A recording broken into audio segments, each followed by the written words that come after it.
Hi guys, welcome back to the channel.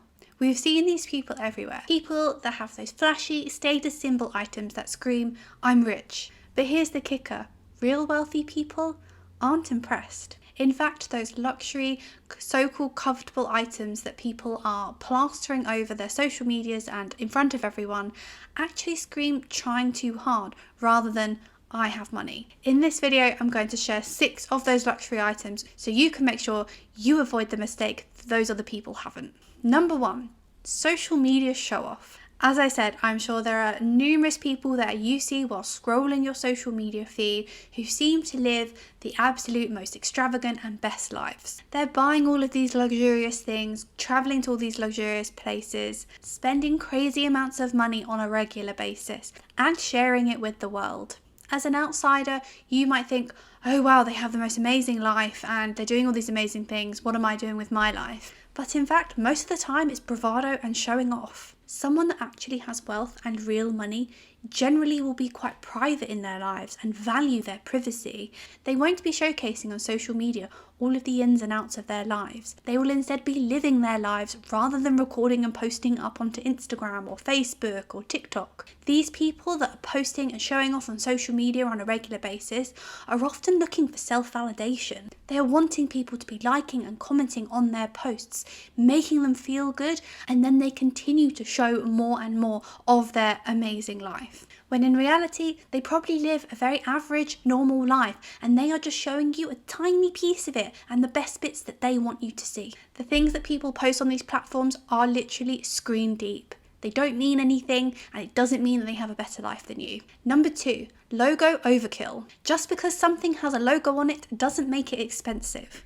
More often than not, the items of designer clothing that typically have logos plastered on them generally are the entry-level price point pieces into that brand. And if you're wearing a mishmash of logos from Gucci to Balmain to Givenchy, you're just going to look like a bit of a mess. Someone that is mashing all of these different pieces together doesn't really necessarily have an appreciation for the style or the look they're going for. They're just focusing on that they want people to know that they've spent money on that item. Whilst in reality, wealthy people will in fact instead focus on the cut of a product, the quality of it, and actually value the fact that it may be even understated. They don't try too hard, and when you see them out and about, they generally look very well put together with quality items of clothing and the odd nod to maybe the designer piece here or there.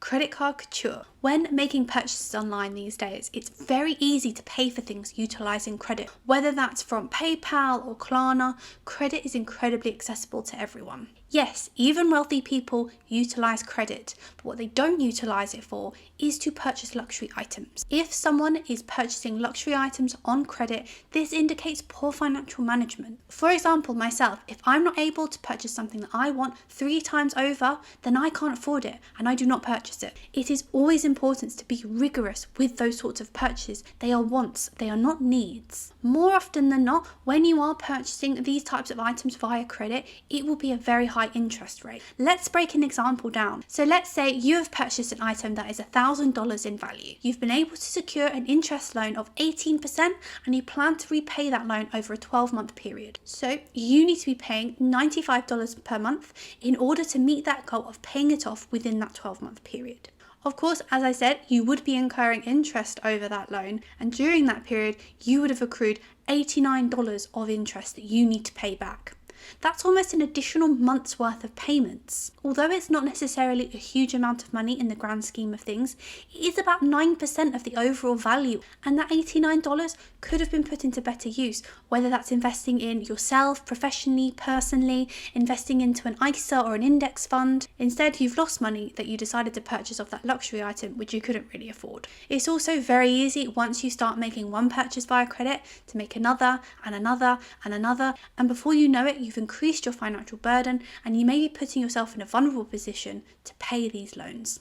Jewelry overkill. When it comes to jewelry, more isn't always better. Over accessorizing can in fact look garish as opposed to wealthy. Rather than wasting loads of money stacking your wrists with bracelets, putting rings on all of your fingers, you could instead invest in 1 or 2 really special or standout pieces that look much more classy and really make you emulate wealth. And then finally, bottle service blowout. I have seen so many people in various clubs and bars sitting at tables ordering bottles of alcohol like there is no tomorrow. This can be seen as a very flashy and luxury thing to do, with people spending significantly above the retail price of the alcohol that they're purchasing. From the perspective of an actual wealthy person, this is perceived as nouveau rich. It's not a way in which truly wealthy people behave, and instead they just look flashy, look like they want to show off that they have money, and more importantly, that they want people to know about it. This undermines the way in which the majority of truly wealthy people behave in their lives. Instead, what they prefer is something quieter, more exclusive, usually a members club, and generally a much more relaxed environment. I wanted to break it down for you, the retail value of this alcohol versus what people are spending in the clubs for it. So let's take a Grey Goose 75 centilitre bottle of vodka. In a grocery store, that'll cost you on average about $55. And then if you're in a club, for example, let's say Ocean Beach in Ibiza, which is one of the most popular beach clubs on the island, they charge $400 per bottle for the same Grey Goose. That is over a 7 times more expensive than you would pay if you were in a supermarket, simply because you were buying it in the club. Some people feel like this is a justified expense. I have to say, I don't agree. That money could have been put to much better use somewhere else, in my opinion. So, are you guilty of any of those points that I have shared today? And will you be changing your habits as a result? Let me know in the comments below, and I'll see you in the next video.